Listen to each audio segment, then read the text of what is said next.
قوة إلا بالله العلي العظيم حسبنا الله ونعم الوكيل نعم المولى ونعم النصير أعوذ بالله السميع العليم من الشيطان اللعين الرجيم بسم الله الرحمن الرحيم الحمد لله الذي لم يتخذ صاحبة ولا ولدا ولم يكن له شريك في الملك ولم يكن له ولي من الذل وكبره تكبيرا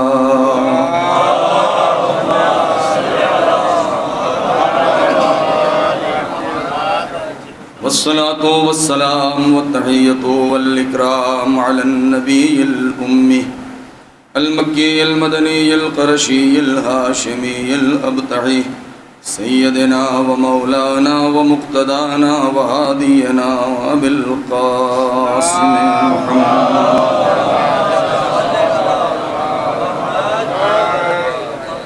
وعلى أهل بيته الطيبين الطاهرين المعصومين المظلومين الذين أذهب الله عنهم الرجس وطهرهم تطهيرا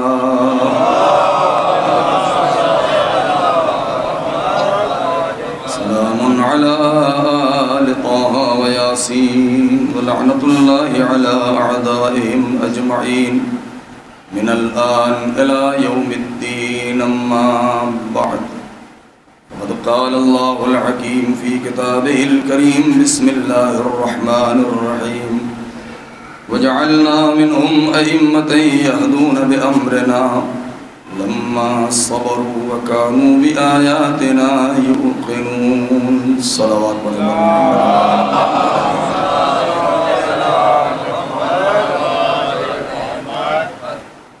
اب ذا سلطنہ سے کہ ایک بار سورہ حمد اور 3 بار سورہ اخلاص کی تلاوت فرما کے بانی مجلس جناب پرویز عالم جعفری صاحب کے جملہ مرحومین بالخصوص جملہ وہ مومنین وہ مرحومین کہ جن کا کوئی وارث نہیں ہے یا ان کو ایصال ثواب کرنے والا کوئی نہیں ہے، ان تمام مرحومین کی روح کو ایصال فرما۔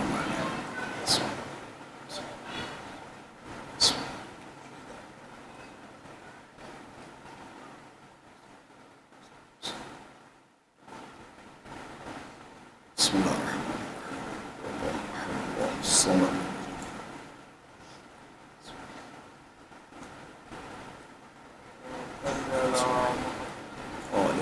الرحیم۔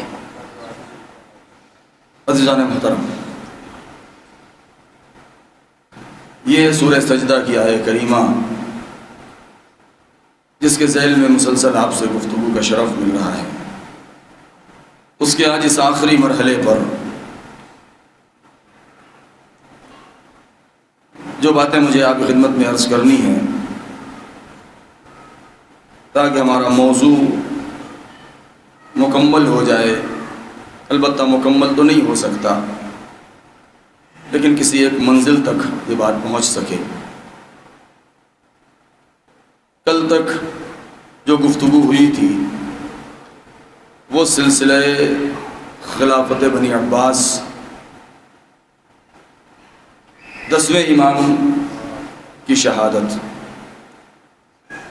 سن 232 ہجری سے پہلے اور اس کے بعد سن 232 کے بعد سن 254 ہجری امام کی شہادت، سن 254 سے 11ویں امام کا دور امامت، یہاں تک گفتگو آپ کی خدمت میں کی جا چکی ہے۔ پورا شجرہ نسب بنی عباس کا آپ کی خدمت میں عرض کیا جا چکا ہے، وہاں تک یعنی معتز تک۔ معتز کے بعد اب جو سلسلہ ہے غیبت امام تک، کوشش کروں گا کہ وقت کے اندر آپ کی خدمت میں وہ چیزیں عرض کر سکوں۔ آیہ کریمہ کا سہارا لیتے ہوئے مقدمتاً ایک بات عرض کروں تاکہ ہمارا تسلسل برقرار رہے بلکہ یوں کہوں کہ آخری جو میں نے بات آپ کی خدمت میں عرض کی تھی، 10ویں امام کے دور میں جس فرقے کا سب سے زیادہ عروج تھا وہ ہے غلات، غالیوں کا، اور اسی سے میں متصل ہونا چاہوں گا تاکہ ہماری بات کسی غالیوں سے پھر آگے بڑھ کر کے 11ویں امام کی حیات طیبہ، ان کے دور کی مشکلات، 12ویں امام کی ولادت باسعادت، غیبت کے لیے امام نے کس طریقے سے اپنے شیعوں کو آمادہ کیا ہے اور کیا تاکید کی ہے کہ تم اپنے آپ کو زمانے غیبت میں کیسے آمادہ رکھو، اور انتظار کسے کہتے ہیں اور انتظار کے حقیقی معنی کیا ہے۔ ایک صلوات پڑھیں پر محمد۔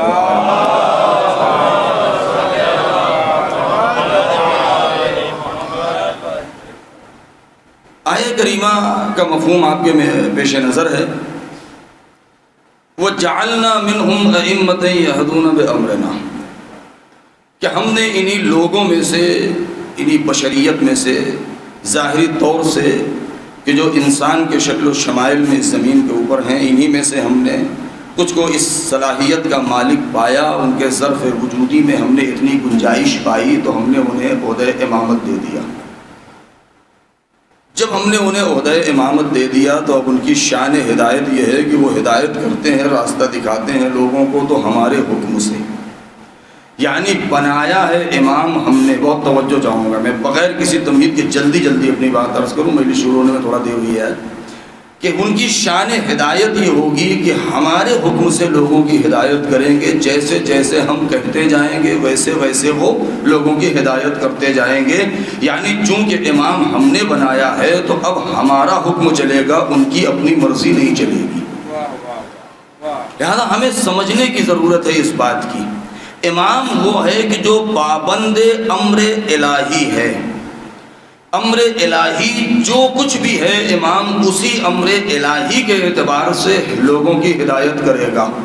اگر اس نے کوئی، بہت توجہ، اگر اس نے کوئی بات کہی ہے بشریت سے ہدایت کے لیے تو اس کا مطلب یہ ہے کہ وہ اس نے اپنی ذات سے کوئی بات اپنے دل سے نہیں کہی ہے، بلکہ وہ امر الہی ہے، حکم پروردگار ہے۔ تو جب وہ حکم پروردگار ہے، باوجود اس کے کہ پروردگار نے انہیں معصوم قرار دیا ہے، ان سے امکان نہیں ہے کہ کوئی گناہ ہو جائے، ترک اولا ہو جائے، اس سب کے باوجود بھی ان کی اپنی مرضی نہیں، بلکہ یوں کہا جائے کہ جس طریقے سے پیغمبر اکرم کے لب و لسان کے اوپر وحی الہی کا پہرا ہے کہ وما ینطق عن الہوی، میرا نبی کچھ بولتا ہی نہیں ہے، جو کچھ بولے گا وہ وحی الہی ہوگی۔ تو جب امامت استمرار نبوت کا نام ہے تو اب امام بھی اگر کچھ بولے گا تو وہی بولے گا کہ جو قرآن کہہ رہا ہوگا۔ یہی وجہ ہے کہ معصوم کہتے ہوئے نظر آتے ہیں کہ اگر تم نے اپنی زندگی میں ہماری روایات کو دیکھا، ہماری احادیث کو دیکھا، تو تمہارے پیش نظر وہ تاریخ ہونی چاہیے، بہت توجہ، بغیر تمہید کے تمہارے پیش نظر وہ تاریخ ہونی چاہیے کہ ہم نے کن کن مشکلات میں زندگی بسر کی ہے، ہم نے امامت کو سنبھالا کن حالات میں ہے،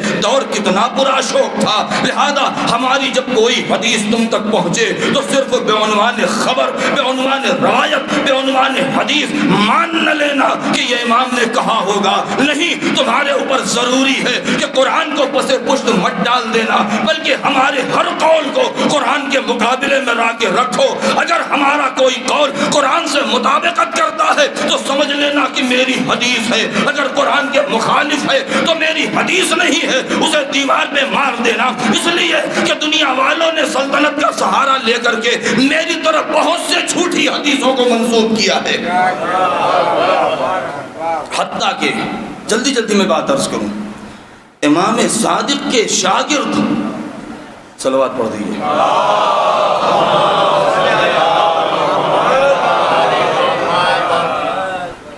زمانے غیبت تک جانا ہے، چھٹے امام کے شاگرد 4000، ان میں کچھ ایسے تھے کہ جو بہت معتبر، بہت معتمد امام کے۔ کیسے معتمد آپ جانتے ہیں؟ شاید اس زمانے میں ایسا کوئی ہی مشکل ہی ہے کہ پیدا ہو سکے کہ جن کو امام نے توثیق کر دی ہے۔ جو علم حدیث کے ماہر ہیں وہ اس چیز کے اوپر بہتر سمجھ سکتے ہیں کہ جنہوں نے علم حدیث کو پڑھا ہے۔ بغیر علم حدیث جانے ہوئے حدیث کسے کہتے ہیں؟ بہت توجہ، روایت کسے کہتے ہیں؟ خبر کسے کہتے ہیں، ان سب میں فرق ہے۔ بغیر کچھ جانے ہوئے خبر کا نام سن کے اپنے کو اخباری کہہ دینا جہالت کی دلیل ہے۔ بہت توجہ چاہوں گا میں اس موضوع پہ ٹچ نہیں کرنا چاہتا ہوں، میں اس کی وضاحت نہیں کرنا چاہتا ہوں، وقت نہیں ہے۔ لہذا معصوم کے جو قول ہیں، جو ان کا جو روایت ہے، ہمیں دیکھنا یہ ہوگا کہ آیا قرآن کے مطابق ہے یا نہیں۔ امام کے شاگرد جناب زرارہ ابن اعین یہ ان اصحاب میں سے ہیں کہ جن کے امام نے توثیق کی ہے۔ کیا مطلب؟ امام نے کہا لا تجوز التشکیک فیما یروی عنا ثقاتنا۔ کیا ہے کسی وجود میں اتنا دم کہ جو امام اتنا بڑا اعتماد ان کے اوپر کریں؟ امام نے کیا فرمایا؟ لا ينبغی تشکیک ہے، لا يجوز التشکیک ہے فیما یروی عنا ثقاتنا۔ اگر میرا، اور یہ کون ہے زرارہ، کون ہے؟ امام کے ثقہ ہیں، امام کے بھروسے مند ہیں، اسی لیے یہ جو روایت بیان کریں گے اس روایت کو کہتے ہیں روایت موثق۔ لہذا حدیث موثق، خبر موثق کیا مطلب؟ یعنی امام نے کہا اگر میرا کوئی موثق تم سے کوئی حدیث بیان کرے تو تمہارے لیے اس حدیث میں شک کرنا جائز نہیں ہے۔ ایسے ایسے اصحاب امام نے تربیت کیے ہیں۔ وہی زرارہ ابن اعین یہ فرماتے ہیں کہ جب میرے پاس میں نے جو امام کے درس میں جو حدیثیں سنی تھیں، جو امام کے اقوال تھے، جو میں لکھ رہا تھا، وہ ہزاروں کی تعداد میں ہو گئی۔ لیکن زرارہ کہتے ہیں کہ اسی زمانے میں یہ جو جھوٹی حدیثیں گڑھنے والوں کی تعداد اتنی ہو گئی تھی کہ میں سن رہا ہوں کہ یہ امام نے فرمایا، محمد ابن ابی عمیر سن رہے ہیں کہ یہ امام نے فرمایا، ہشام ابن سالم سن رہے ہیں کہ یہ امام نے فرمایا، جابر ابن حیان سن رہے ہیں کہ یہ امام نے فرمایا، ہشام ابن حکم سن رہے ہیں کہ یہ امام نے فرمایا۔ لیکن یہ 4000 شاگردوں سے ہٹ کے کچھ افراد ایسے تھے کہ جو امام کی طرف جھوٹے جملے بنا کے امام کی طرف منسوب کر کے شہر شہر میں ڈنکا پیٹ رہے تھے اور افواہیں اڑا رہے تھے کہ صادق آل محمد نے یہ فرمایا ہے، صادق آل محمد نے یہ فرمایا ہے، چھٹے امام نے یہ فرمایا ہے۔ اتنی زیادہ یہ مسئلہ بڑھ چکا تھا کہ زرارہ کہتے ہیں کہ میں ڈر گیا، میں نے سوچا کہ یہ جتنی بھی حدیثیں ہیں ان کو جمع کر کے نظر آتش کر دوں۔ بہت توجہ، اس لیے کہ حدیثوں کے اوپر سے اعتبار اٹھ رہا تھا۔ پھر امام کے پاس جا کے وہ ساری حدیثیں امام کے سامنے پیش کر کے امام کی دستخط لی ہے، امام کو سنایا ہے، امام کو بتایا ہے، اور امام نے کہا ہے کہ ہاں یہ میرا قول ہے، یہ میرا قول نہیں ہے۔ اب آپ ذرا تصور کریں کہ ان حالات میں، بس میں یہاں بھی اس بات کو چھوڑ رہا ہوں، یہدون بامرنا، کہ ہدایت ہمارے حکم سے ہوگی، وجعلنا منہم، انہی انسانوں میں سے ہم نے امام کو بنایا ہے اور امام بنائیں گے اور بناتے رہیں گے۔ یعنی کیوں؟ یہ پیغمبر کے اوپر قرآن نازل ہوا ہے، آج نازل نہیں ہوا۔ خطابات قرآنی وہ ہیں کہ جو مشرف ہیں کہاں تک؟ قیامت تک کے لیے۔ ایسا نہیں ہے کہ خطابات قرآنی صرف زمانے پیغمبر کے لیے ہوں، ہجرت سے پہلے کے لیے ہوں، ہجرت کے بعد کے لیے ہوں، کوفے والوں کے لیے ہوں، مکے کے لیے یا مدینے والوں کے لیے ہوں، کسی یہودی قبائل کے لیے ہوں، یہودیوں کے یا کسی اور کے نہیں۔ بشریت کے اس کاروان کی ہر فرد کے لیے خطابات قرآنی شامل ہے، قیامت تک کے لیے اس کے لیے پروردگار نے ضمانت لی ہے۔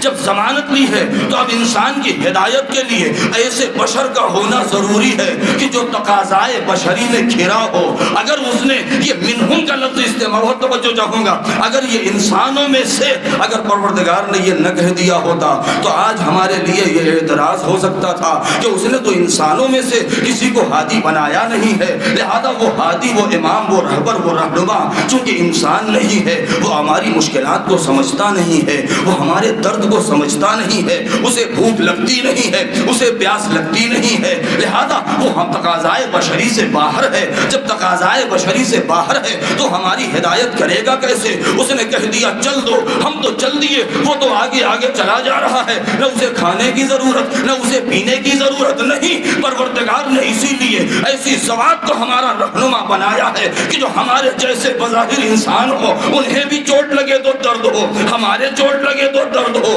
تقاضائے بشری میں اگر ہم ہیں تو تقاضائے بشری میں وہ بھی گرے ہوئے ہو۔ یہی وجہ ہے تاکہ جب کاروان بشریت منزل مقصود سے نزدیک پہنچے اور کوئی اس راستے سے بھٹک جائے تو اس کے پاس یہ بہانہ نہ ہو کہ ہم چلنے والے تو تھے مگر راستہ بتانے والا کوئی نہیں تھا۔ یہی وجہ ہے کہ قرآن کو جب نازل کیا تو اس کے اندر ایسے اصول و ضوابط رکھ دیے کہ انسان کے پیدائش سے پہلے سے لے کر کے موت کے بعد تک کے قوانین رکھ دیے ہیں۔ اے انسان اتنا یاد رکھ، تجھے زندگی کے کسی مرحلے میں لاقانونیت کا شکار نہیں ہونا پڑے گا۔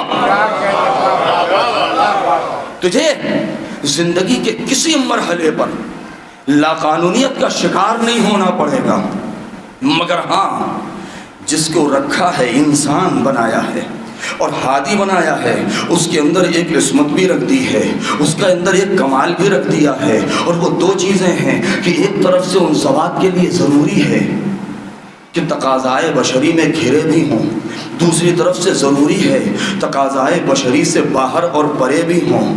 ہم محدود ہیں، ہم خاک کے پتلے ہیں۔ اس دن کی وہ حدیث یاد ہوگی، صادق آل محمد نے کیا فرمایا؟ ٹھیک ہے تم خاک کے پتلے ہو، تم کو پروردگار نے سلالہ طین سے بنایا ہے، مٹی کے نچوڑ سے بنایا ہے، مگر ہماری محبت وہ کیمیا ہے کہ اگر ہماری اطاعت، ہماری محبت تمہارے دلوں کے اندر پہنچ گئی تو ہم اب تمہیں مٹی نہیں رہنے دیں گے، بنے ہو مٹی سے۔ ہماری محبت کمال یہ دکھائے گی کہ ہم اعلان کرتے ہوئے نظر آئیں گے ہمارے شیعہ ہمارے بچے ہوئے خمیر سے پیدا کیے گئے ہیں۔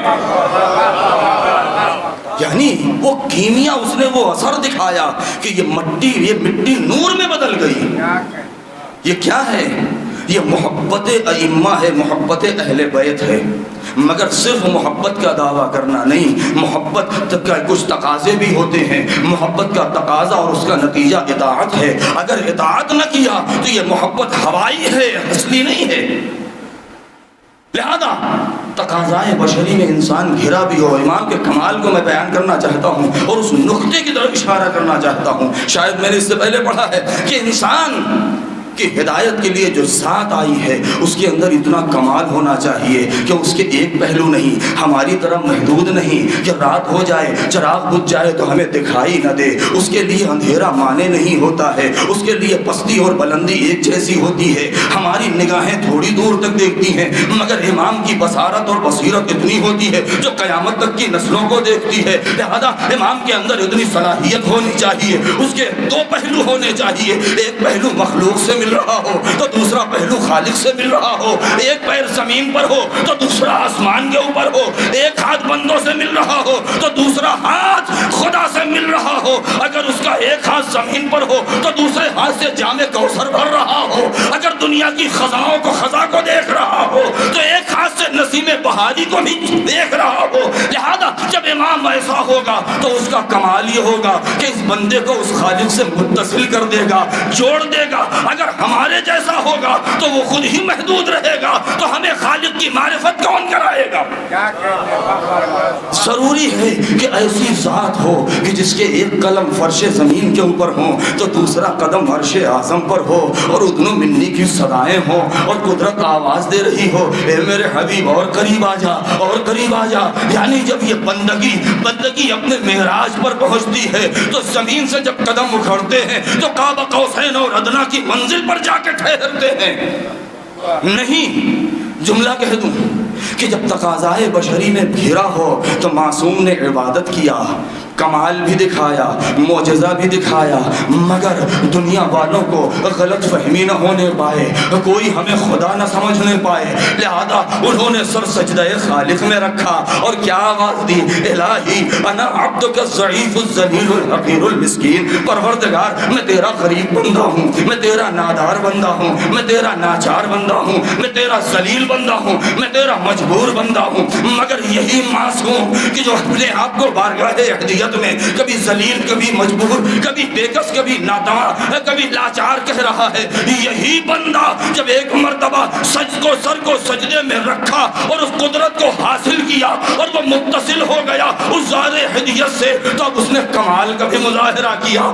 دیکھو میں ابھی جو کہہ رہا تھا اس کے اعتبار سے میں ذلیل ہوں، میں نادار ہوں، میں کمزور ہوں، میں مجبور ہوں، مگر جب ایک مرتبہ خلافت الہیہ پر قدم رکھا تو اپنے کو مجبور نہیں کہہ رہا ہے، اب اپنے کو آواز دیتا ہے اے دنیا والو تم نے ہمارے سجدے کو دیکھا ہے، اب ہمارے کمال کو بھی دیکھو۔ بنا فتح اللہ و بنا یختم بنا یمسک السماء و ینزل الغیث، ابتدائے کائنات ہمارے ذریعے سے ہے، اختتام کائنات ہمارے ذریعے سے، یہ بارش کے قطرے ہمارے ذریعے سے گرتے ہیں، آسمان ہمارے ذریعے ٹھہرا ہوا ہے۔ صلوات پڑھیں بر محمد و آل محمد۔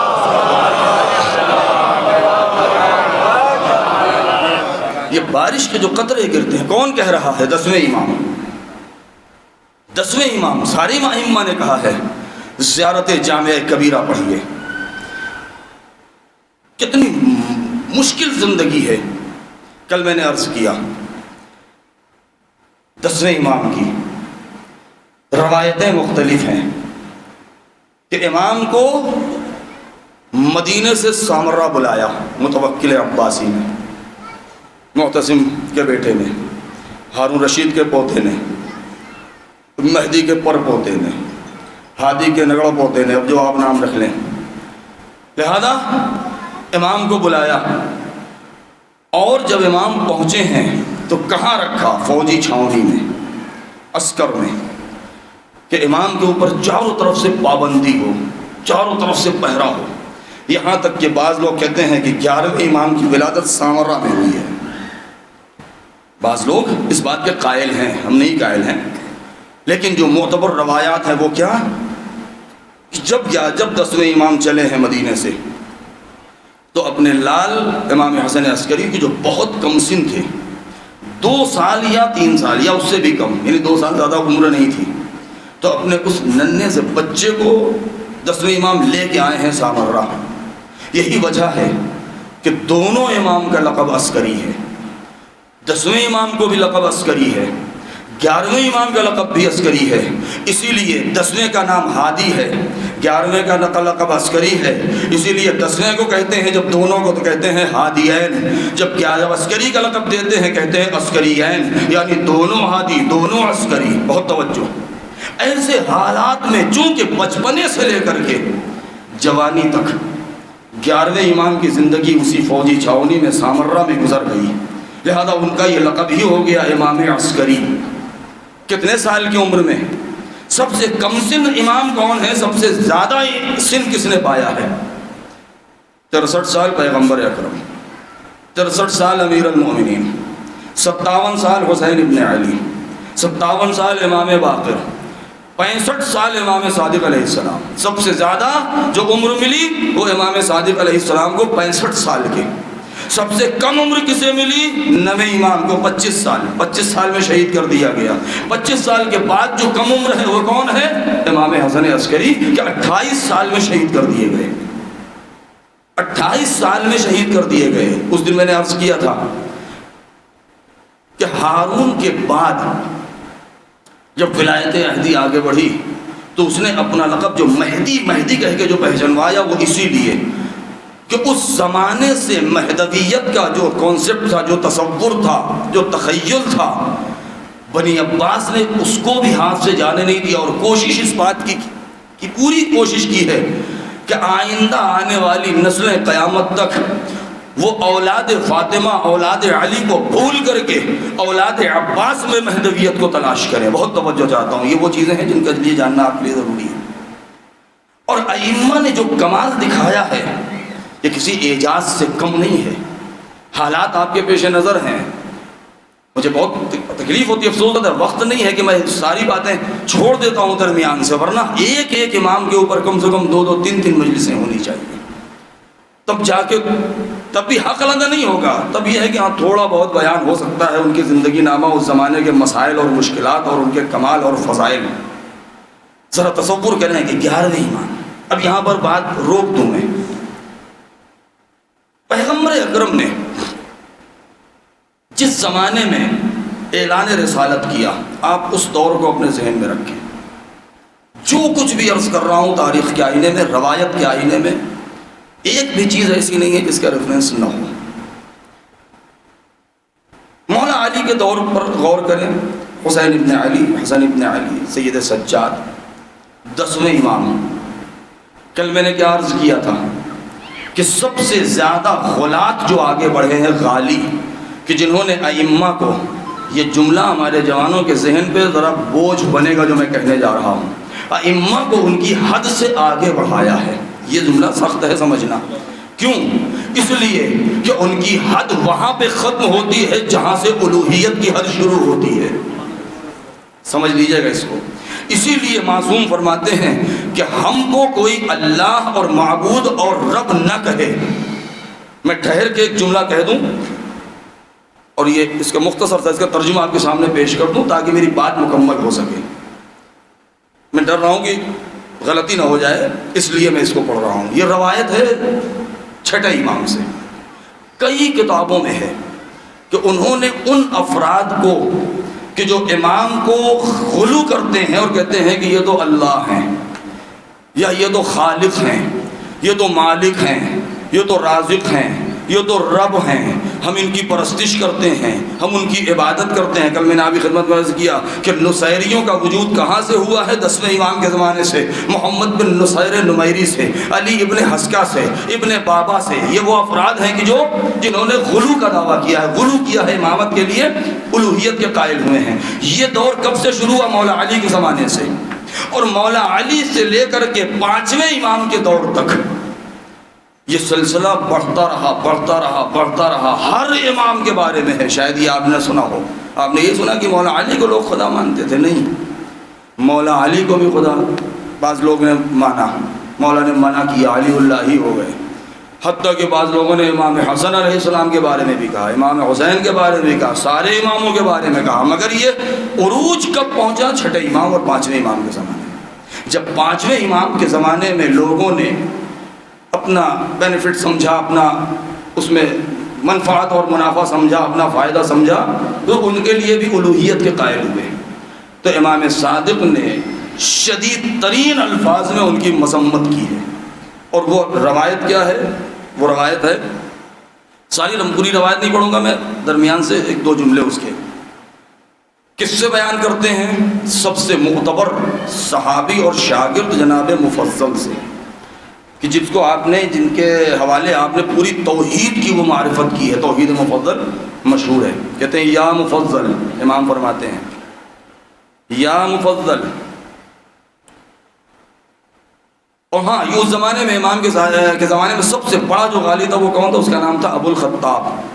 تو وہ کہتے ہیں کہ ان غالیوں کو بالخصوص ابو الخطاب کو مخاطب کر کے کہتے ہیں یا مفضل لا تقاعدوہم ولا تواکلوہم ولا تشاربوہم ولا تشاربوہم ولا تصافحوہم.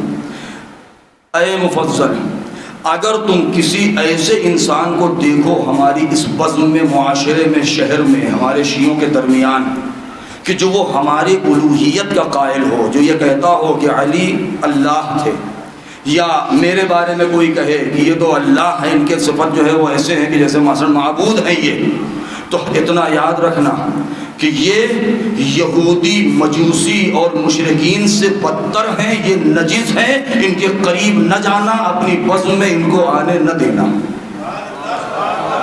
سنیے، مفضل سے فرماتے ہیں.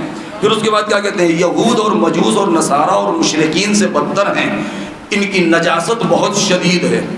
پھر اس کے بعد آپ فرماتے ہیں یا مفضل، ہرگز ہمارے شیعوں تک یہ پیغام پہنچا دو کہ جو بھی اس طریقے کی گفتگو کرے ان کے ساتھ نہ اٹھیں نہ بیٹھیں، نہ ان کے ساتھ کھانا کھائیں، نہ ان کا دیا ہوا کھائیں، نہ انہیں کھلائیں، نہ ان کے ساتھ پانی پئیں، نہ ان کا دیا ہوا پانی پئیں، نہ ان کو پانی پلائیں. یہ الفاظ ہیں وَلَا تُوَاكِلُوهُمْ، یعنی نہ ان کے ساتھ کھاؤ، نہ انہیں کھلاؤ، نہ ان کا دیا ہوا کھاؤ، نہ ان کے ساتھ پانی پیو، نہ ان کو پانی پلاؤ، نہ ان کا پانی پیو. ولا تصافحوہم، ہرگز ہرگز اگر وہ تمہاری طرف ہاتھ بڑھائیں تو ان سے مصافحہ نہ کرنا۔ اگر وہ تمہاری طرف ہاتھ بڑھاتے ہیں تو ان سے مصافحہ نہ کرنا، ان سے ہاتھ نہ ملانا۔ اس کے بعد روایت آگے بڑھتی ہے، میں نے درمیان کی بہت سی چیزیں چھوڑ دی ہیں۔ پھر کہتے ہیں کہ ایسے افراد کون ہیں؟ ملعون ملعونون، وہ ہیں کہ جن کو ملعون ہیں اور وہ ان کے اوپر اللہ کی لعنتیں ہیں، اور جو ایسے لوگوں کی حمایت کریں ان کے اوپر بھی قیامت تک اللہ کی لعنتیں برستی رہیں گی۔ ان کے اوپر لعنت، اور جو ان کی پیروی کریں، جو ان کے ہم آواز ہو جائیں، چاہے نعرہ لگانے میں، چاہے جلوس نکالنے میں، چاہے مجلس میں واہ واہ کرنے میں، بہت توجہ، قیامت تک اللہ کی لعنت ہے ان کے اوپر۔ ملعونون ولا ویفسدوہم ولا یفسدوہم ویفسدوہم الغلاۃ۔ اتنا یاد رکھنا کہ دیکھو اپنے ولا تجالس، ہرگز ہرگز ان کے ساتھ نہ بیٹھنا۔ ایک جملہ بہت ہی عجیب امام نے فرمایا ہے، کہتے ہیں کہ ہرگز ہرگز اپنے جوانوں کو ان کے قریب نہ جانے دینا۔ یہ امام کا حکم ہے مفصل سے، ان کے قریب اپنے جوانوں کو مت جانے دینا۔ احذروا علی شبابکم، ڈرو اپنے جوانوں سے کہ کہیں ایسا نہ ہو کہ وہ ان کے قریب چلے جائیں، ان غلات کے۔ کیوں؟ اس لیے کہ وہ ان کو فاسد کر دیں گے، بگاڑ دیں گے۔ کیوں؟ اس لیے کہ وہ سب تارک الصلاۃ ہیں، نماز نہیں پڑھتے، نماز سے چڑھتے ہیں۔ یہ ان کی علامت امام بیان کرتے ہیں۔ پھر کہتے ہیں کہ شر خلق اللہ، اتنا یاد رکھو خلاصہ ہے مفصل کہ دنیا میں جتنے بھی انسان ہیں، جتنے بھی جانور ہیں، حتیٰ کہ نجس جانور بھی، ان سب میں سب سے بدترین مخلوق یہی ہے، ان سے بری کوئی مخلوق نہیں ہے۔ شر خلق اللہ یصغرون عظمت اللہ، یہ اللہ کی عظمت کو گھٹانے والے ہیں، بندوں کی عظمت کو اللہ کے برابر لے جانے والے ہیں۔ لہذا امام اس طریقے سے پھر کہتے ہیں کہ اتنا یاد رکھنا ہماری شفاعت کبھی ان کے قریب نہیں جائے گی۔ تو یہ امام چھٹے امام نے اس انداز سے ان کے بارے میں، اب یہ جملہ بدل کے میں کہہ دوں جو میں کہنا چاہ رہا تھا کہ اس کو میں نے درمیان میں کہہ دیا۔ جب پیغمبر نے اعلان رسالت کیا، جب امیر المؤمنین نے خلافت سنبھالی، یا خلافت نہیں بھی سنبھالی، امامت مل گئی غدیر میں، آپ ذرا تصور کریں، جملہ آپ کے حوالے کرنا چاہتا ہوں۔ اس زمانے میں اگر آپ غور کریں، میں وہاں اس چیپٹر میں جانا نہیں چاہتا ہوں تاریخ کے اس پرانے حصے میں کہ وقت نہ چلا جائے، اشارہ کروں گا۔ ایک صلوات پڑھنے پر محمد و آل محمد۔ گیٹ پر کسی کی گاڑی کھڑی ہے، برائے مہربانی اسے ہٹا لیں تاکہ دوسروں کو ڈسٹرب نہ ہو۔ ایک اور صلوات پڑھنے پر محمد و آل محمد۔ جس وقت نبی، ایک صلوات پڑھ کے تھوڑا سا اور آگے اگر آ جائیں تو اشارہ ہوا ہے۔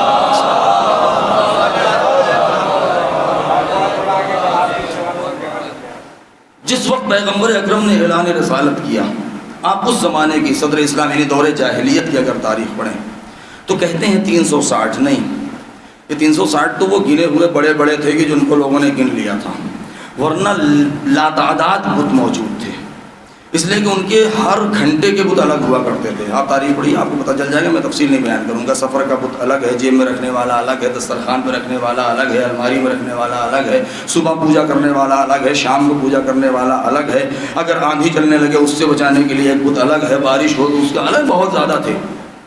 اب آپ ذرا تصور کریں کہ وہ قوم کتنی جاہل تھی کہ جو اپنے ہاتھ سے لکڑیوں سے تراش کے راستے کا ٹھوکر کھانے والا، ٹھوکر مار دینے والا وہ پتھر، اس کو اٹھا کے لاتے تھے اور اپنا خدا مانتے تھے۔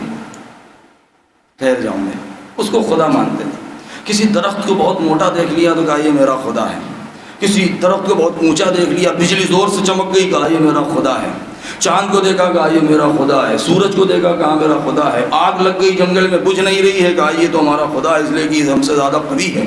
اب ذرا تصور کریں کہ بہت توجہ پیغمبر کے لیے کتنا سخت تھا ایک کام، اور ایک کام کتنا آسان تھا۔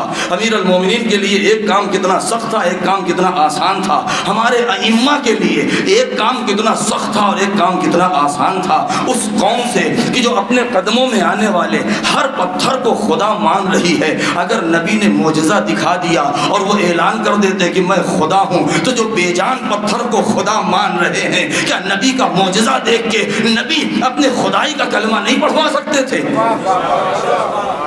سوچئے میں ایک عظیم بات کہنا چاہ رہا ہوں کہ نبی چاند کے 2 ٹکڑے کر کے اگر کہہ دیتے کہ میں خدا ہوں تو کیا قوم نہ مان لیتی؟ امیر المومنین نے ٹھوکر مارا، مردہ زندہ ہو گیا۔ جس نے خدا کہا علی نے اس کو قتل کر دیا۔ اگر قتل نہ کرتے اور ایک مرتبہ اس کہہ دیتے کہ دیکھو کیا میں خدا نہیں ہوں، تو ایک لمحے میں پوری قوم خدا مان لیتی۔ ائمہ طاہرین نے 10ویں امام نے کتنا بڑا مجمع اکٹھا ہو گیا، مگر ایک بات واضح کر دی، دیکھو ہم خدا بننے نہیں آئے ہیں، نہ کسی کے سامنے خدائی کا دعویٰ کرنے آئے ہیں، ہم بندے بن کے آئے ہیں، اپنے کو بندہ منوانا چاہتے ہیں، لوگوں کو بندگی کا درس دینے آئے ہیں۔ نہیں، نبی نے بھی اعلان کیا کہ خدا منوا لینا آسان تھا، بندہ خدا منوانا مشکل تھا، مگر نبی نے بھی، اماموں نے بھی ایک بات واضح کر دی، اے دنیا والو اتنا یاد رکھنا، جتنا دم سچی بندگی میں ہے اتنا دم جھوٹی خدائی میں نہیں ہے۔ صلوات پڑھیں بر محمد و آل محمد۔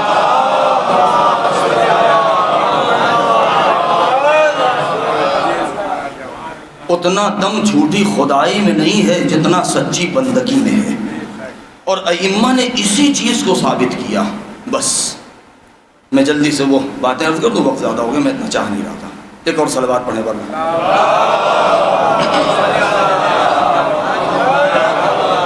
11ویں امام نے، 10ویں امام نے غلات کا مقابلہ کیا، بہت شدت کے ساتھ مقابلہ کیا ہے، یہاں تک کہ اپنے وکلاء جو معین کیے ہیں 11ویں امام نے، 11ویں امام ہے، اب وقت نہیں اس لیے میں جلدی سے بس ایک ایٹ لیسٹ سمجھ لیجئے، ایک انڈیکس، ایک فہرست میں آپ کے سامنے رکھ دوں، بس باقی وقت نہیں ہے۔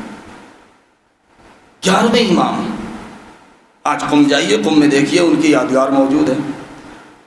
احمد ابن اسحاق کو پیسے دیے، کہا احمد ابن اسحاق اشعری فلاں مقام پر اس پیسے سے مسجد تعمیر کرو، لہذا مسجد امام حسن عسکری تعمیر ہو گئی، آج موجود ہے۔ شیعوں کی فلاح و بہبود کے لیے آپ نے ایک چینل بنایا، ایک نیٹ بنایا، ہر جگہ کو امام نے اس سے کنیکٹ کر دیا تاکہ امام کا پیغام اگر جائے تو ہر جگہ پہنچ جائے، کوئی تشنا نہ رہ جائے۔ یہ امام کہاں رہ کے کر رہے ہیں؟ چھاونی میں، جیل میں، جبکہ امام کو معتز نے جب برسر اقتدار آیا ہے تو پہلے ہی امام کو جیل میں ڈال دیا۔ چھاونی میں تو تھے ہی، نظر بند تو تھے ہی، معتز نے امام کو جیل میں ڈال دیا، زندان میں ڈال دیا، بہت ہی خطرناک زندان جو آج موجود ہے۔ کچھ دنوں کے بعد اس نے زندان سے آزاد کر دیا۔ پھر اس کے بعد منتصر کا دور آیا، محتدی کا دور آیا، معتمد کا دور آیا۔ زندگی کتنی ہے؟ 28 سال۔ امام کی زندگی ٹوٹل 28 سال ہے، صرف 254 میں آپ کو امامت مل رہی ہے، 254 میں، 260 میں امام کی شہادت ہو رہی ہے، صرف 6 سال امام کو امامت ملی ہے۔ اس 6 سال میں امام نے شیعت کے لیے وہ کام کر دیا ہے، اس چھاونی میں رہ کے، اس جیل میں رہ کے، کہ رہ کی دنیا تک امام کے لیے وہ یادگار ہے اور وہ مشعل راہ بن گیا ہے۔ ہمیں اس چیز کو سمجھنے کی ضرورت ہے۔ زندان میں ڈالا، پھر نکال لی، لہذا اب امام صادق اپنا پیغام، امام عسکری علیہ السلام اپنا پیغام پہنچائیں تو کیسے پہنچائیں؟ لوگ زیارت کرنے لیے جا رہے ہیں، امام نے وہ اپنی معرکۃ العقبہ، وہ حدیث تمہیں مومنین کو پہچاننا ہے، یہ 11ویں امام کی حدیث ہے۔ 3 آپ کی بہت مشہور حدیثیں ہیں، وہ میں آپ کو سنا دوں۔ پہلی حدیث، امام کے زمانے میں چونکہ ایک طرف تو غلات اپنے عروج پر، امام ان کی مخالفت کر رہے ہیں، اپنے شیعوں کو بچا رہے ہیں، قوم کو، جوانوں کو بچا رہے ہیں کہ غالیوں کے قریب نہ جائیں جو غلو کرتے ہیں۔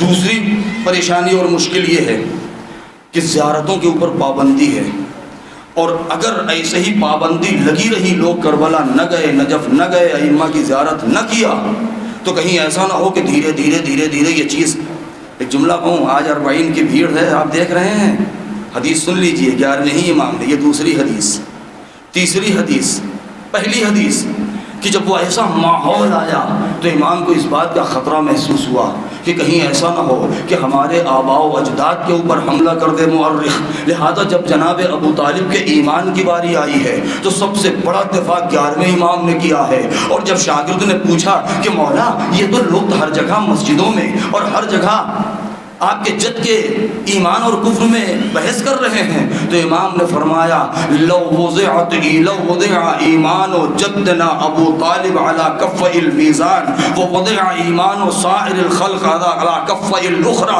فواللہ لرجح ایمان جدنا ابو طالب، اگر میرے جد کے ایمان کو ترازو کے ایک پلے پر رکھا جائے اور پوری بشریت کے ایمان کو، قیامت تک آنے والی نسلوں کے ایمان کو ترازو کے دوسرے پلے پر رکھا جائے تو خدا کی قسم میرے جد ابو طالب کے ایمان کا پلہ بھاری ہو جائے۔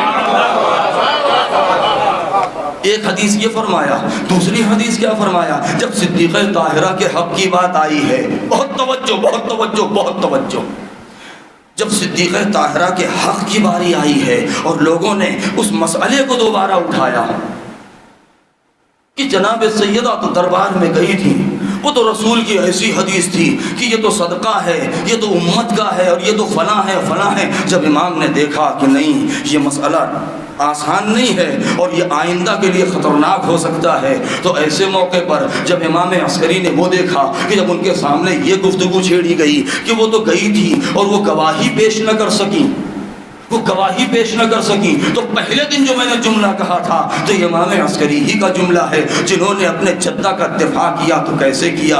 آواز دیا نحن حجج اللہ علی الخلق وجدتنا فاطمہ حجت اللہ علینا۔ اتنا یاد رکھنا کہ ہم 13 مرد مل کر کے اللہ کی حجت ہیں خلق کے اوپر، اور میری ماں فاطمہ ہم 13 معصوموں کے اوپر حجت ہیں۔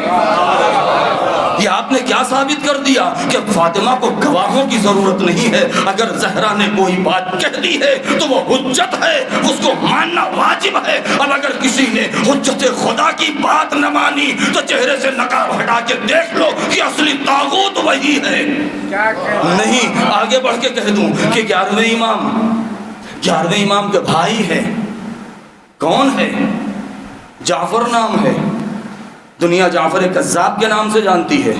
بعض لوگوں نے بعد میں تعویلات کر کے جعفر تواب کہنا شروع کر دیا۔ توبہ ثابت نہیں ہے کہ کب توبہ کیا ہے کب توبہ نہیں کیا۔ آج بھی مورخین جعفر کذاب لکھتے ہیں۔ جعفر کذاب کون ہیں؟ امام کے بیٹے ہیں، بہت توجہ، امام کے بیٹے ہیں، امام کے بھائی ہیں، امام کی آغوش میں آنکھ کھولا ہے۔ مگر اتنا یاد رکھیے کہ امام کے زمانے میں 12ویں امام نے اپنے چچا کے دامن کو پکڑ کے ہٹا کے سوالات کے جوابات پوچھ کے اسرار امامت کا سوال کر کے اس بات کو واضح کر دیا۔ اے دنیا والو قیامت تک اتنا یاد رکھنا، جو کوئی بھی حجت خدا کے مقابلے میں آ کے امامت کا دعویٰ کرے اسے صدیق نہیں کذاب کہا جاتا ہے۔ تو جو 11ویں مرحلے پر کذاب کہلایا، جو علی کے مقابلے میں آ گیا، اسے صدیق کیسے کہہ سکتے ہیں؟ صلوات پڑھیں بر محمد و آل محمد۔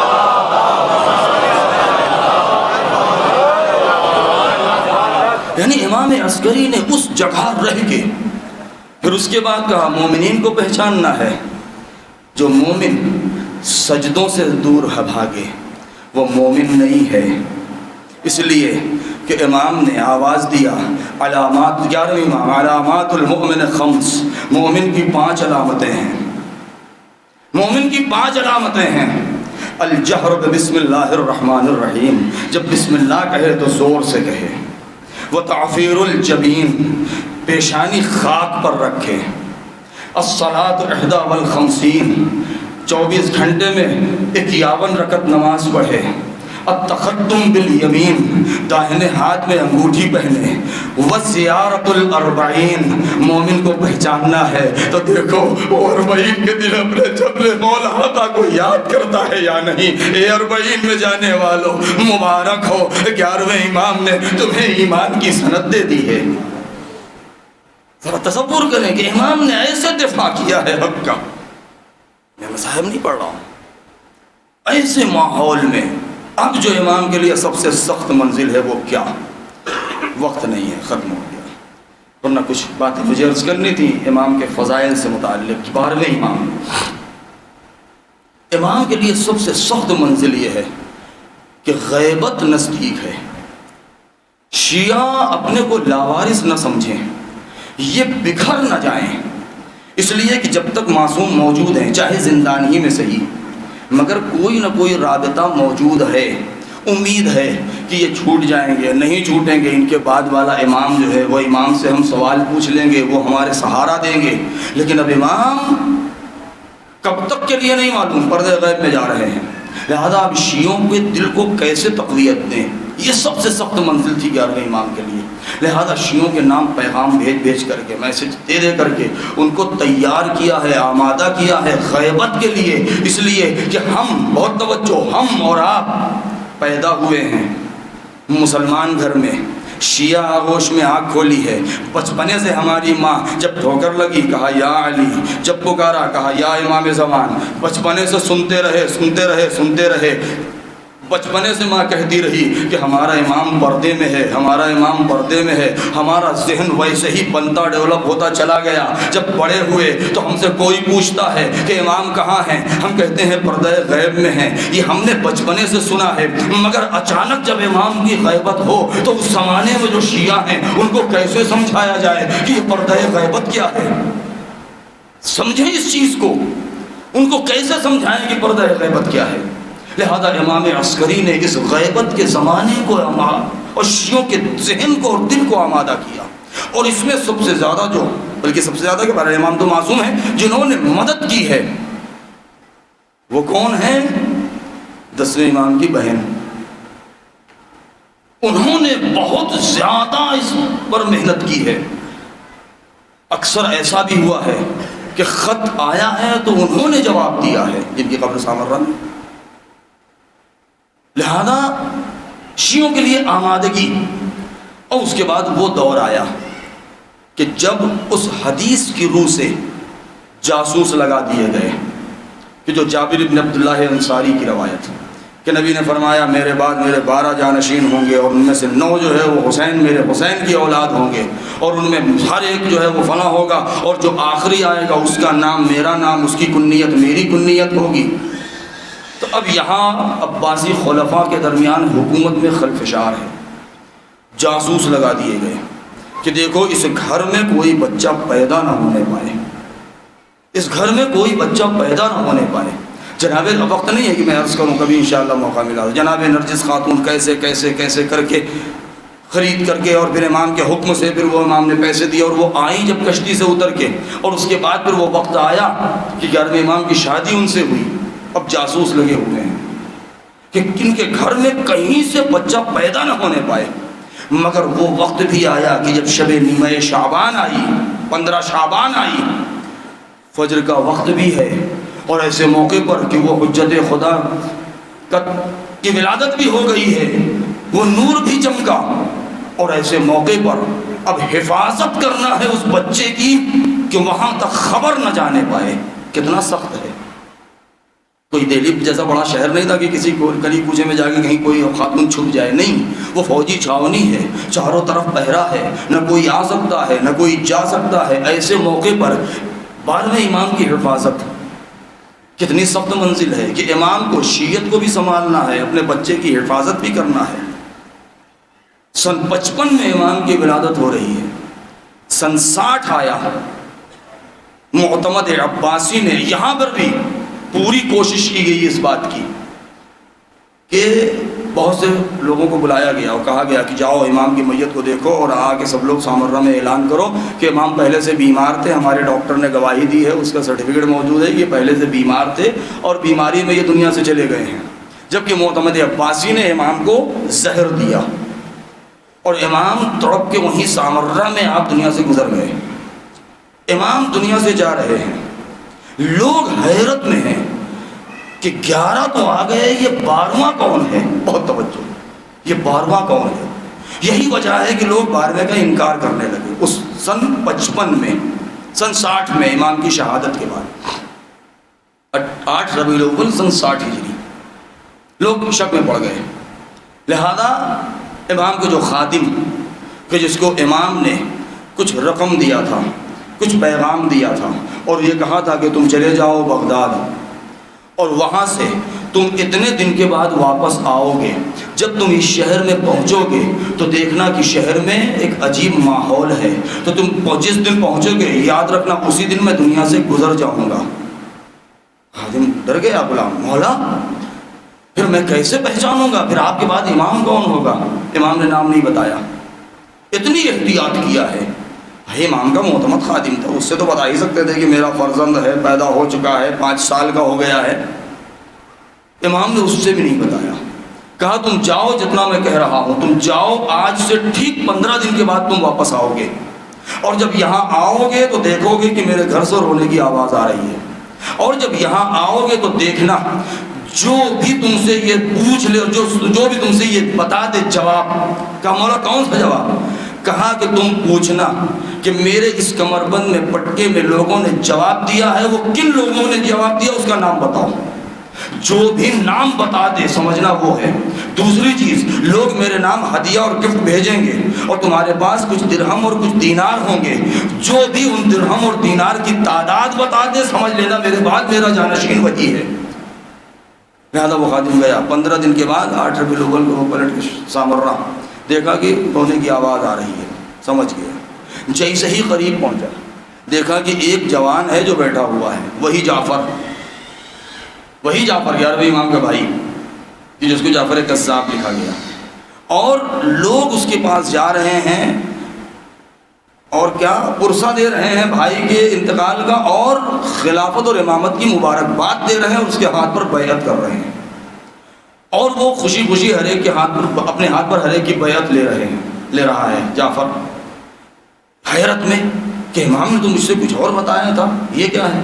جب دیکھا کہ ذرے سے بھیڑ کم ہوئی تو خادم آگے پہنچا اور آنے کے بعد کہا کہ آپ ہیں ہمارے مولا, نئے مولا کہ ان کے جانشین؟ جعفر نے کہا ہاں میں ہوں, میرے ہاتھ پر بیعت کرو. کہا ٹھیک ہے مگر ایک شرط ہے, یہ بتاؤ کہ جن لوگوں نے امام کے پاس خط لکھا ہے ان کے نام کیا ہیں, کس نے مجھے خط دیا ہے. دوسرے یہ بتاؤ کہ یہ میرے کمر پہ جو پٹکا بندھا ہے اس کے اندر کچھ درہم و دینار ان کی تعداد کیا ہے.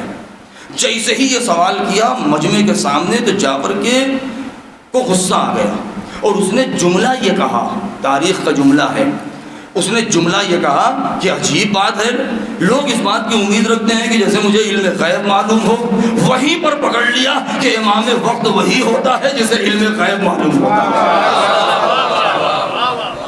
اور اتنا یہ بات ابھی ہو ہی رہی تھی کہ اتنے میں کیا دیکھا کہ ایک بچہ ہے جس کی عمر 5 سال کے برابر ہے, پردے میں حرکت ہوئی, قریب آیا اور خادم سے کہا کہ تمہارے پاس جو خط ہے وہ فلاں فلاں فلاں فلاں کی جانب سے ہے اور تمہارے پاس اتنے درہم اور اتنے دینار ہیں. خادم کہتا ہے میں نے پڑھ کے بچے کی پیشانی چوم لیا, اس کے ہاتھوں کو اپنے آنکھوں سے لگایا, میں سمجھ گیا, وہ پردے کے پیچھے پھر چلا گیا. جنازہ تیار ہوا 11ویں امام کا. جیسے ہی تیار ہوا اور ایک مرتبہ حکومت کے کارندوں نے اعلان کیا کہ چلو دفن کرنا ہے, نماز پڑھنا ہے, تو ایک مرتبہ جعفر آگے بڑھا اور چاہا کہ تکبیر بلند کریں اپنے بھائی کے اوپر نماز پہ عنوان امام, کیونکہ معصوم کی نماز معصوم پڑھائے گا. اب لوگ پھر مشکو شک میں پڑ گئے کہ ابھی تو ہم نے بیعت بھی کی ہے ان کے ہاتھ پر, اب یہ امام کی نماز بھی پڑھا دیں گے, اس کا مطلب یہی امام ہے. بچے سے ہی ہاتھ اٹھایا ہے تکبیر کے لیے, ایک چھوٹا سا بچہ پھر پردے سے باہر نکلا اور اپنے چچا کے دامن کو پکڑ کے کہا جعفر ہٹیے, یہ آپ کا حق نہیں ہے, یہ میرا حق ہے. اور یہ کہہ کے اس 5 سال کے بچے نے اپنے باپ کی نماز پڑھائی. سارے مجمع نے دیکھ لیا کہ امام کا اصلی وارث کون ہے, اور یہ بات بھی ثابت ہو گئی کہ امامت و نبوت کے یہاں بچپنا کبھی معنی نہیں ہوتا ہے. بچہ ہوگا تب بھی امام, جوان ہوگا تب بھی امام. ہوگا. صلوات پڑھیں بر محمد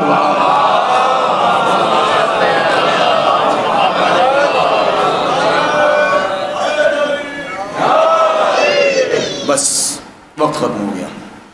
مگر ایک بات رہ گئی ہے، جلدی سے عرض کر دوں. امام نے شیعوں کو آمادہ کیا، تیار کیا کہ دیکھو. پھر امام پردے میں چلے گئے دفن کے بعد. پھر اس کے بعد اپنے 4 نائب معین کر دیے، اور وہ 4 نائب 70 سال تک عثمان بن سعید ہیں، حسین بن رو ہیں، یہ 4 نائب جو گزرے 70 سال تک کہ امام ان سے ملتے رہے، ان سے امام کا براہ راست رابطہ رہا، ہر مشکل کا حل بتاتے رہے. 4 نائب جب دنیا سے گزر گئے، 70 سال پورے ہو گئے، تو امام کا ظہور ہوا. اپنے 4تھے نائب سے امام نے کیا فرمایا کہ اب میں جا رہا ہوں الی وقت معلوم، کہ جو صرف خدا کو معلوم ہے کب تک کے لیے. تڑپ گئے کہ مولا آپ کے چاہنے والے بکھر جائیں گے، کیا کریں؟ کہا نہیں، ہم بکھرنے نہیں دیں گے. امام نے کچھ حدیثیں فرمائی. اے میرے شیعو، اتنا یاد رکھنا، تم اپنے کو لاوارث نہ سمجھنا. اگر ایک لمحے کے لیے میں اپنی نظر تمہارے اوپر سے ہٹا لوں تو تمہارا وجود ختم ہو جائے گا. تم زندہ ہو، اس کا مطلب یہ ہے کہ میری نگاہیں تمہیں دیکھ رہی ہیں، میں تمہاری حفاظت کر رہا ہوں. یہ امام کا جملہ ہے، 12ویں امام کا جملہ ہے. پھر امام نے کیا فرمایا؟ من کانا من الفقہاء صائن، 11ویں امام کا بھی جملہ ہے، یہ 11ویں امام کی بھی حدیث ہے کہ من کانا من الفقہاء صائنا لنفسہ حافظا لدینہ مخالفا لہوا مطیعا لامر مولا فللعوام ان یقلدوہ. کہ جب میں پردے میں چلا جاؤں تو تم ہمارے علماء میں ایسے لوگوں کو دیکھو کہ جو گناہ سے بچنے والے ہوں، اپنے نفس کو بچانے والے ہوں، صائنا لنفسہ حافظا لدینہ، اپنے دین کی حفاظت کرنے والے ہوں، ہوا و ہوس سے مخالفت کرنے والا ہوں، اپنے مولا کی اطاعت کرنے والے ہوں. بس تم ان کے پیچھے چلے جانا، اس لیے کہ ہماری تائید ان کے ساتھ ہے. تم ان کے ساتھ رہو گے، کبھی بکھرنے نہیں پاؤ گے. اور آج دنیا اسی بات کی کوشش کر رہی ہے کہ امت کے ہر جوان کے ہاتھ کو مرجعیت سے دور کر دے، مہدویت سے دور کر دے، تاکہ امت میں انتشار پیدا ہو جائے. آخری بات، اب ہمیں انتظار، بہت توجہ. یہ انتظار کیا ہے؟ علامات ظہور کیا ہیں؟ مجھ سے ایک صاحب نے کہا تھا فضائل 12ویں امام کے وقت نہیں ہے. امام کا حلیہ کیا ہوگا؟ امام کیسے دکھتے ہوں گے؟ یہ ساری چیزیں معصوم نے بیان کی ہیں، حتیٰ کہ پیغمبر نے، عبد الفرید کی روایت ہے، بہت معتبر کتاب ہے. کسی نے پوچھا امام ان کا جسم کیسا ہوگا؟ امام نے کہا کہ پہچان لینا، 40 سال کے لگ رہے ہوں گے. الجسم جسم اسرائیلی واللون لون عربی، تو ان کا جسم ایسا ہوگا جیسے اسرائیلیوں کا، اور رنگ ایسا ہوگا جیسے عربوں کا. دونوں بھویں ملی ہوں گی، آنکھ ایسا ہوگا، پیشانی کشادہ ہوگی، بال یوں ہوں گے، ہاتھ ایسے ہوں گے، ان کے شانے پر یہ لکھا ہوگا. یہ ساری باتیں باقاعدہ بتا دی گئی ہیں. پھر اس کے بعد اب ایک چیز کا کانسیپٹ ہے، میں اس کو جلدی سے عرض کر دوں. بس یہ عریضہ بیچتے ہیں. دیکھیے عریضہ کوئی واجب چیز نہیں ہے، آپ جانتے ہیں، مگر کتنا اچھا ایک وسیلہ ہمارے درمیان موجود ہے. اور اعتراض بھی یہی ہوتا ہے کہ کیا امام تک پہنچ جاتا ہے، تم پانی میں ڈالتے ہو. مجھے وہ نکات بیان نہیں کرنے، آپ علماء سے سنتے آئے ہیں، اور وہ تو فنا ہے اور فنا ہے. نہیں، یہ عریضہ جو ہمارے درمیان آ گیا ہے کتنا ہمارے دل کے لیے ڈھارس کا سبب ہے. ہم خط لکھتے رہتے ہیں، ہمارا وہ عقیدہ بڑھتا رہتا ہے کہ خط اسی کو لکھا جاتا ہے جو زندہ ہوتا ہے. جب زندہ ہے تو ہمارا سرپرست موجود ہے، ہمارا سرپرست موجود ہے تو ہم لاوارث نہیں ہیں. لہذا اس سرپرستی، احساس سرپرستی جو ہمارے اندر زندہ ہے، انتظار ہم کیسے کریں؟ کہتے ہیں 313 ہوں گے. ٹھیک ہے 313 ہوں گے، روایات میں ہے، لیکن کیا ہم کوشش کریں انہی 313 ہی میں شامل ہو جائیں؟ اور نہ ہوئے تو کیا بیکار ہو گئے؟ نہیں. دیکھیے انتظار یہ مطلب نہیں ہے کہ ہم بیٹھے ہوئے انتظار کر رہے ہیں، خدا نے کہہ دیا وہ آ جائیں گے. نہیں، بھئی انتظار کیسے ہوتا ہے؟ آپ کے گھر میں مہمان آتے ہیں، بھئی آپ اپنے گھر کو جھاڑتے پوچھتے ہیں، چادر صحیح کرتے ہیں، صوفہ کرسی وغیرہ لگاتے ہیں، کھانا پکاتے ہیں وغیرہ وغیرہ، یہ ساری چیزیں ہیں۔ دیکھیں انتظار، ہر انسان امام کا سپاہی بن سکتا ہے، ہر انسان، چاہے وہ عالم ہو، چاہے وہ جاہل ہو، پڑھا لکھا ہو، پڑھا لکھا نہ ہو، کیسا بھی ہو، اس کا کوئی بھی کام ہو، ہر انسان امام کا سچا سپاہی بن سکتا ہے۔ اگر یہ چیز ہمارے اندر پیدا ہو گئی تو ہر انسان اس بات کا فخر کر سکتا ہے کہ ہم امام کے چاہنے والے ہیں، امام کے مددگار ہیں۔ سپاہی نہ کہیے، امام کے مددگار کہیے۔ کیوں؟ اگر ہمارے معاشرے میں، بس یہ جملہ میں اس کو بہت تفصیل سے بیان کرنا چاہ رہا تھا، میں چھوڑ دیا میں نے، کہ اگر ہمارے قوم میں کوئی ایک انسان ایسا ہے کہ جو بہت ایجوکیٹڈ ہے، کوالیفیکیشن اس کی بہت ہائی ہے، کہ سب سے آگے پڑھ چکا ہے، وہ جج بن گیا ہے، وکیل بن گیا ہے، ڈاکٹر بن گیا ہے، بہت بڑا انجینئر بن گیا ہے، ہر انسان اپنے موقع پر اگر یہ سوچے کہ ہمارے پاس یہ علم ہے، یہ ہنر ہے، جب امام کا ظہور ہوگا زمین اپنے خزانے اگلے گی، علم ترقی کرے گا، امام حکومت قائم کریں گے تو انہیں ڈاکٹروں کی بھی ضرورت ہوگی، ہم ڈاکٹر ہیں، ہم امام کی مدد کے لیے حاضر ہیں، ان کو وکیلوں کی ضرورت بھی ہوگی، ہم نے لا کیا ہے، ہم ان کی وکالت کے کام آئیں گے، ہم کیا ہیں، ہم مثلا زبان دیا ہے پروردگار نے، امام کو تقریر کروانی ہوگی، ہم منبر پہ جا کے تقریر کر لیں گے۔ ایک انسان ہے وہ کہے گا کہ ہمیں کچھ نہیں آتا، ہم مزدوری کر لیتے ہیں، تعمیرات شہر ہوں گے، لہذا ہم امام کی کم سے کم مزدور تو بن سکتے ہیں۔ ہر انسان، ہم انجینئر ہیں، امام کو انجینئروں کی بھی ضرورت ہوگی، ہم فوجی ہیں، امام کو فوجی کی ضرورت بھی ہوگی، لہذا ہر انسان اپنے ہی مشغلے کے اعتبار سے اگر یہ نیت کر لے کہ جب امام کا ظہور ہوگا تو ہم امام کے کام آ جائیں گے، اگر یہ نیت کر لیا تو امام قبول کر لیں گے، اس لیے کہ یہ اس کے فرزند ہیں جس نے یہ کہہ دیا ہے کہ اے میرے شیعو، تم صرف اتنا کہہ دو کہ ہم کاش کربلا میں ہوتے، ہم قبول کر لیں گے۔ آج تم اپنے شغل کو دیکھو، ہماری نصرت کا وعدہ کر لو۔ ایک صلوات پڑھے ور محمد و آل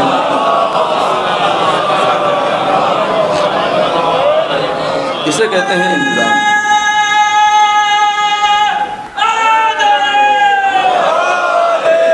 ضروری تو نہیں ہے کہ ہر انسان کو توپ اور ٹینک چلانا ہوگا، فائٹر پلین اڑانا ہوگا، ہر انسان پائلٹ بن جائے، ہر انسان تلوار چلانے لگے، نہیں بھائی۔ جب ملک بنے گا، ایک حکومت ہوگی، ایک پرچم ہوگا اور ملک کو ترقی ہوگی، ہر علم کی ضرورت پڑے گی، ہر انسان کی ضرورت پڑے گی، ہر شغل کی، ہر اوکوپیشن کی ضرورت پڑے گی، ہر چیز کی، لہذا ہر انسان اپنے طور پر یہ نیت کرے، اسی کا نام اصلی انتظار ہے۔ بس این الطالب بدم المقتول بکربلا، ہم کیا کہتے ہیں؟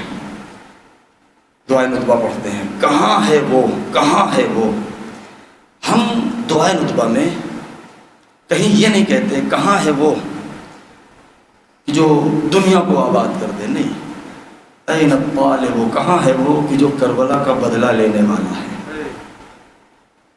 جب امام کہتے ہیں یا جدہ لأبکین علیک بدل الدموع دما، لأبکین علیک صباحا و مساء، اے میرے جد مظلوم، میں آپ پر صبح روتا ہوں، شام روتا ہوں، اب میری آنکھوں سے آنسو نہیں بہتے مولا، میرے جد، اب میرے آنکھوں سے آنسو کے بدلے خون گرتے ہیں۔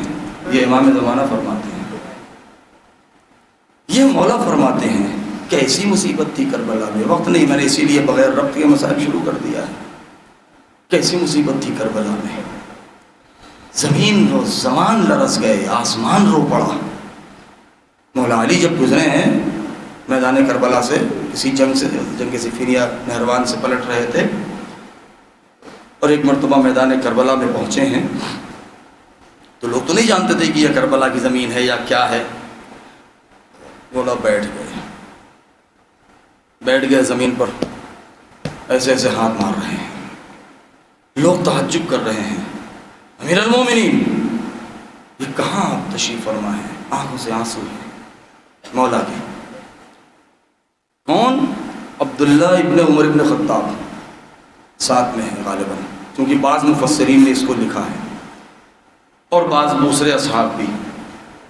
امیر المومنین آپ یہ کیا کر رہے ہیں؟ مجھے نہیں معلوم کہ وہ تھا یا نہیں، بعض مفسرین نے لکھا یا بعض اصحاب نے پوچھ لیا۔ تو امام کی آنکھوں میں آنسو دیکھا تو امام نے ایک جملہ فرمایا، ہا ہونا محط رحالنا، ہا ہونا مسفک و دمائنا، ہا ہونا مقتل رجالنا، ہا ہونا مذبح اطفالنا۔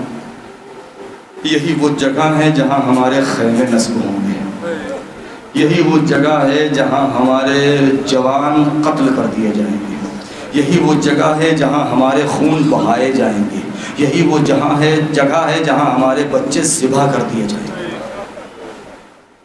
اصحاب تڑپ گئے، مولا یہ آپ کب کی خبر دے رہے ہیں؟ ہم تو جنگ فتح کر کے آ رہے ہیں، کیا ہمیں یہاں رکنا ہے؟ پھر اس کے بعد امام نے آیت کی تلاوت کی، فما بکت علیہم السماوات والارض۔ لوگ اور ڈر گئے کہ امام نے کہا کہ آسمان رویا، زمین کا مولا وہ کیا ہے؟ کہا ایک دن آئے گا یہی زمین ہوگی، یہی ہمارے خیمے نصب ہوں گے، یہی قدم قدم پر ہمارے چاہنے والوں کے بدن کے، ہمارے اولاد کے بدن کے ٹکڑے پڑے ہوں گے، خون بہ رہا ہوگا، آسمان سے خون برس رہا ہوگا۔ کہا مولا یہ آسمان کیسے روتا ہے؟ تو امیر المومنین نے کہا کہ آسمان کا سرخ ہو جانا اس کے رونے کی دلیل ہے۔ تاریخ کہتی ہے کہ جب شام غریبہ آئی ہے تو آسمان اتنا سرخ تھا۔ تاریخ لکھتی ہے کہ کربلا بیت المقدس یہ وہ زمین تھی کہ کوئی پتھر ایسا نہیں تھا جسے اٹھایا گیا اس کے نیچے تازہ خون نہ رہا ہو۔ کیوں؟ اس لیے کہ یہ خون خدا ہے، یہ خون انقلاب ہے، یہ خون حسین ابن علی ہے۔ اسی وجہ سے تو امام نے کہا انا قتیل العبرہ، مجھے رلا رلا کے مارا گیا۔ آخری مجلس ہے، تھوڑا سا رو لیجئے، میں بھی مصاب ہو جاؤں، بیوی بھی اجر دے دیں، شہزادی خوش ہو جائیں۔ ہائے کربلا کی مصیبت، مجھے نہیں معلوم کہ کربلا میں 3 دن کی بھوک بھی ہے، 3 دن کی پیاس بھی ہے، خیمے جلا بھی دیے گئے، سر سے چادریں چھین بھی لی گئی، سکینہ کے گوشوارے سے بندے اتار لیے گئے، نہیں چھین لیے گئے، رخسار نیلے ہو گئے، عابد بیمار کا بستر جل گیا، بے شیر کا جھولا جل گیا۔ ہائے کتنی سخت مصیبت تھی رباب کے لیے۔ آپ ذرا تصور کریں کہ رباب نے شام غریبہ میں وہ منظر کیسے دیکھا ہوگا کہ جس کو حسین نے زیر خاک چھپا دیا تھا، ارے ظالموں نے نیزہ مار کے اس ننھی سی میت کو بھی نکال لیا۔ ماں تڑپتی رہی، اے میری ماؤں بہنوں، آپ کی گود میں چھوٹے بچے ہوں گے، اگر میری آواز سن رہی ہے اپنے بچوں کو پیار کیجئے، ذرا تصور کیجئے، ارے رباب کے دل سے پوچھئے کہ ماں دیکھتی رہ گئی، اس کے سامنے اس کے اصغر کا گلا کاٹا جانے لگا۔ ہائے ماں رباب نے کیسے برداشت کیا ہوگا؟ عجب نہیں اصغر کے اس سر و تن میں جدائی کو دیکھ کے دوڑ کے سکینہ کو اپنے کلیجے سے لگا لیا ہوگا۔ مگر ہاں ہائے وہ رباب جس کی مانگ بھی اجڑ گئی، جس کی کوکھ بھی اجڑ گئی، لیکن زندان شام میں ابھی ایک امید باقی ہے کہ ہائے میری سکینہ باقی ہے۔ ہائے وہ رباب جب زندان میں سکینہ نے دم توڑا ہوگا تو رباب کی تو پوری دنیا اجڑ گئی۔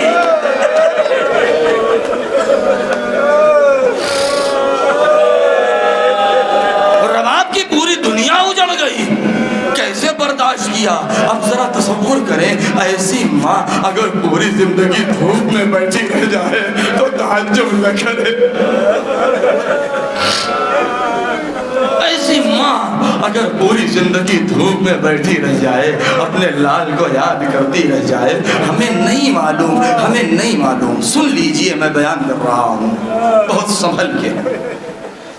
کربلا کی مصیبتیں بیان کی، 5ویں امام سے پوچھا، موجود تھے، اپنی زندگی کے 57 سال کے ہو گئے تب تک 52 سال 53 سال تک امام کربلا کے مسائب بیان کرتے رہے، کسی کی سنی ہوئی نہیں۔ امام جب بیان کرتے تھے کہتے تھے میرے اوپر یہ مصیبت پڑی، میں دیکھ رہا تھا، میری پھوپھی بے ردا ہو رہی تھی، میں دیکھ رہا تھا، میرا بابا ہتھکڑیوں میں جکڑا تھا، میں دیکھ رہا تھا۔ یہاں پر آ کے میں ایک مسائب پڑھتا ہوں، مناسبت نہیں ہے، مگر ایک جملہ کہوں میں، جناب معصومہ قم ان کو بھی یاد کر لیا جائے۔ جناب معصوم قم اپنے بھائی امام رضا سے 25 سال چھوٹی تھی۔ اس دن میں نے 7ویں امام کے مسائل پڑھے کہ امام قید خانے میں تھے، بچی ہیں، کہاں ہیں؟ مدینے میں ہیں۔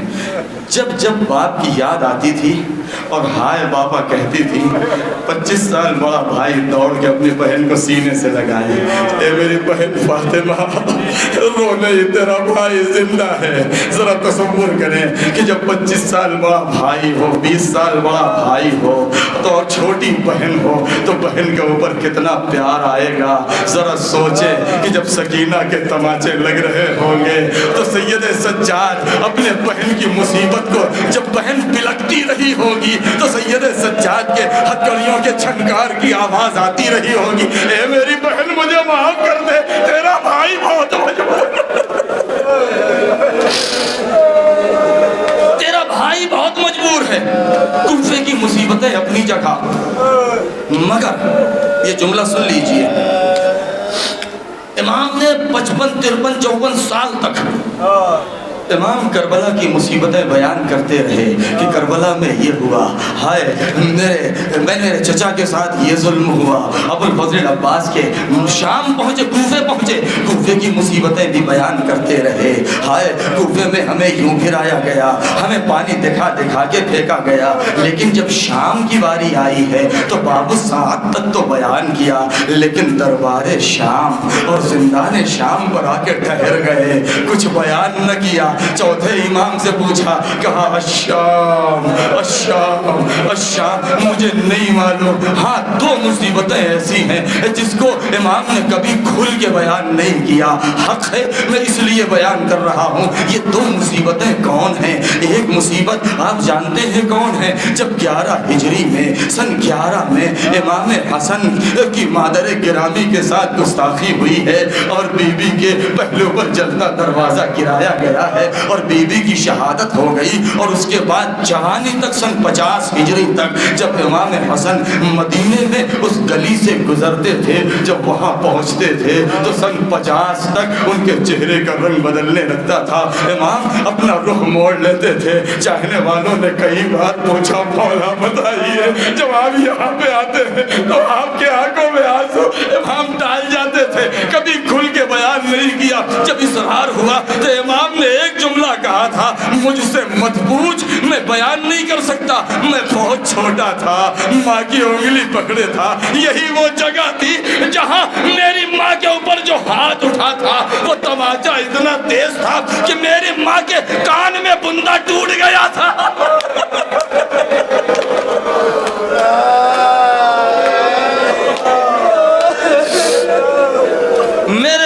میرے ماں کے کان میں گوشوارہ ٹوٹ گیا تھا، بس اس کے بعد امام نے کچھ بیان نہیں کیا۔ ارے شام میں کیا مصیبتیں آئی ہمیں نہیں معلوم، اس لیے کہ سید سجاد نے کبھی کھل کے بیان نہیں کیا، مگر ہاں ایک مصیبت ایسی آئی، اے عزاداروں، اے اولاد والوں، اے میری ماں اور بہنوں اور میری بیٹیوں، اے میرے بھائیوں، آپ کے بھی چھوٹے چھوٹے بچے ہیں، صاحب اولاد ہیں آپ، اگر گھر میں کوئی مر جائے یا بچہ کسی بات کی ضد کر لے اور وہ چپ نہ ہو رہا ہو تو اس کے چپ کرانے کا طریقہ کیا ہے؟ چپ کرانے کا طریقہ اسے آغوش میں لیا جائے، اسے لوری سنائی جائے، اسے کچھ دلایا جائے۔ کیا بچے کو چپ کرانے کا طریقہ یہ ہوتا ہے کہ اس کے گود میں باپ کا کٹا سر رکھ دیا جائے؟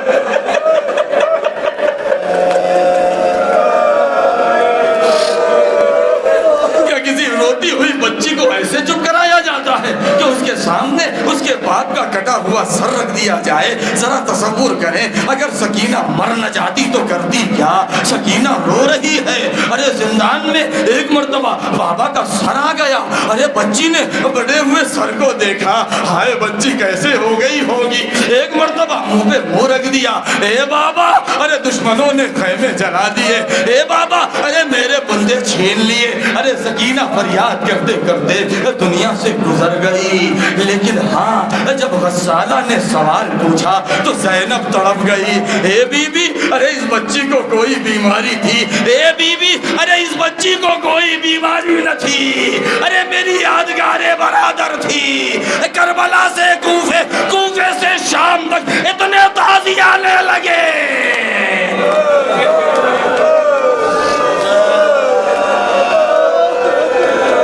حسابکم علی اللہ. جزاکم اللہ خیر الجزا. خدا کو کسی غم میں نہ ڈالے سوائے غم شہدائے کربلا.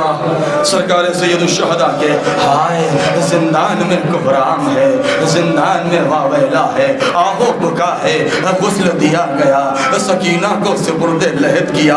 ارے کیسے سپرد لحد کیا؟ ہاتھوں میں ہتھکڑیاں ہیں. جوان بھائی حسرت بھری نظر سے دیکھ رہا ہے, اے میری بہن مجھے معاف کر دے, تیرا بھائی اتنا مجبور, تیری میت اٹھائے تو کیسے, قبر میں رکھے تو کیسے. یہی تو وجہ ہے کہ کیسے امام نے ارے سپرد لحد کیا, ننھی سی قبر بنایا. اے اربعین میں جانے والوں, پروردگار ہم سب کو اربعین کی زیارت نصیب کرے. ہائے جب آپ اربعین میں جائیں کوئی مصائب نہیں پڑتا, مگر نہیں معلوم آج اربعین کے موقع پر فضائے کربلا میں زینب کے سسکیوں کی آواز آج بھی گونج رہی ہے. ارے انسان گنبد پہ نظر پڑتی ہے, انسان بےتاب ہو جاتا ہے, زائرین کی خدمت کو دیکھتا ہے, انسان تڑپ اٹھتا ہے. ہائے یہ حسین کے ہم زائر ہیں, اتنی عزت مل رہی ہے, اتنا شرف مل رہا ہے, مگر یہ قافلہ جب ایک لٹا ہوا قافلہ ارے کربلا سے گیا تھا تو پیاسا گیا تھا. اب زینب واپس اربعین آ رہی ہے, کس عالم میں آ رہی ہے؟ آگے آگے عباس کا علم ہے. کون ہے؟ بشیر کے ہاتھ میں علم ہے. بشیر منادی ندا دیتا چلا جا رہا ہے. تاریخ کہتی ہے کہ زینب نے جب جب پوچھا یہ بشیر یہ بتا کہ کربلا کتنی دور ہے, بشیر نے جب آخری بار یہ کہا اے بی بی دل کو سنبھالیے ہم کربلا نزدیک پہنچ گئے. تاریخ کہتی ہے کہ اب زینب سے رہا نہیں جا رہا ہے. ایک مرتبہ دور سے نظر پڑی تو کیا دیکھا کہ کوئی قبر حسین کے اوپر ہے. ایک مرتبہ بشیر نے اپنے غلام سے کہا جا کے وہاں اعلان کر دے اے قبر حسین کے مجاوروں, ارے تا حد نظر دور ہٹ جاؤ, حسین کی بہن آ رہی ہے. ارے زینب تڑپ گئی ہوگی, اے کاش کل کوفے میں اور شام میں کوئی کہتا اے اہل شام ارے دور ہٹ جاؤ, زینب پیرے آ رہی ہے. مگر زینب بے مقناؤ چادر, تماشائیوں کا ہجوم. ارے زینب جب اپنے بھیا کے قبر کے قریب پہنچی ہے, میں ایک جملہ کہوں گا, ایک جملہ کہوں گا, سن لیجئے. میں نے نہیں سنا, ایک جملہ میں نے بھی سنا ہے. آپ اربعین میں جا رہے ہیں, مجلس ختم ہو گئی, غور کیجئے گا, دل پھٹ جاتا ہے دوستو. ابو الفضل عباس کی قبر پہ جب روضے میں قافلہ داخل ہوتا ہے اربعین میں, تو عربوں کا قافلہ, میں خود موجود تھا, مجھ سے نہیں رہا گیا تھا, میں کیا کروں. عربوں کا قافلہ آیا, باہر لبیک یا حسین, لبیک یا حسین. اس کے بعد جب داخل ہوا تو ایک جملہ کہا یا عباس یا عباس یا عباس. جبل مال سکینہ, اے عباس اے عباس, سکینہ پیاسی ہے جلدی پانی لاؤ. ارے جیسے ہی یہ نعرہ لگایا حرم میں کوہرام مچ گیا, حرم میں کوہرام مچ گیا. ہمارے استاد بیان کرتے ہیں, میں نے براہ راست اپنے استاد سے خود سنا ہے, وہ کہتے ہیں, آخری فقرہ سن لیجئے, وہ کہتے ہیں کہ میں 36 سال کربلا میں رہا ہوں, 36 سال, اور ہمیشہ وہ کہتے ہیں کہ میں نے خاص طور سے اربعین میں اور عاشور میں نے دیکھا کہ ایک وقت ایسا آتا ہے کہ جب عرب کی خواتین آتی ہیں, عرب کی خواتین آتی ہیں اور روتے ہوئے, ہاتھوں کو اٹھائے ہوئے, سر کو پیٹتے ہوئے جب عباس کے ذریع پر پہنچتی ہیں تو ایک مرتبہ اس جالی سے بڑی حسرت سے عباس کی قبر کو دیکھتی ہیں, اور دیکھنے کے بعد کہتی ہیں اے قبر میں سونے والے